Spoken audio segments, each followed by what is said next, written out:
Switching gears here for you. You got the Greater Baton Rouge Food Bank saying if you've ever considered donating food, now is the time. Food Bank being forced to scale back on the amount of food they can give out because of a number of factors. Our Matt Venezia is actually live there this morning, continuing this critical conversation because the ripple effects here, Matt, they're going to be huge.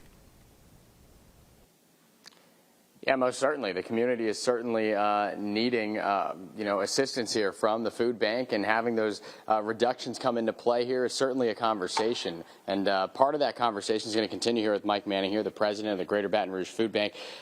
In that release that we read yesterday, if there was ever a time where we need the community to rally, it's a little bit of a paraphrase there, but now is that time. So the urgency here maybe more so than in previous situations like this? Oh, yeah, exactly. This is the worst I've seen in my 21 plus years here. So it's really challenging. And, we've had events, we've had storms and other things, but the nation rallies and sends food in to help us. We don't have that in this situation. So it's a real challenge for our community, the Greater Baton Rouge area, to step up. Now, maybe the easiest thing people do, because people can come in and help pack boxes and whatnot, but from a overseeing perspective, what do you think? What is the easiest thing that can really help try to turn this around and get those bins that we talked about a few moments ago back to being full like they once were? Well, the quickest, easiest, and most effective way is to give us money.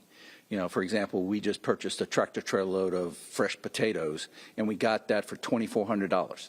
That's the cost of the transportation to get it in. So we didn't pay for the potatoes, just the transportation to get it here. That's the things we can do that the public can't. They don't have access to those types of opportunities. So we can really make a dollar go a lot farther. And what about certain things here, again, the involvement of the community?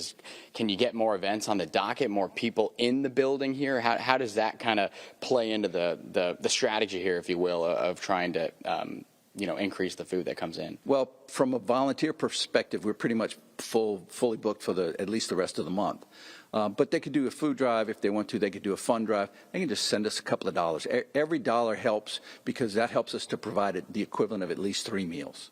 Most certainly. Well, this is a very important conversation. Thanks again for letting us be in here to carry this conversation, get the word out there, how involved you all can be here to support the families and the folks that need it most here in our community, our friends and neighbors. That is the conversation we're having here this morning. With that, guys, we'll send it back to you.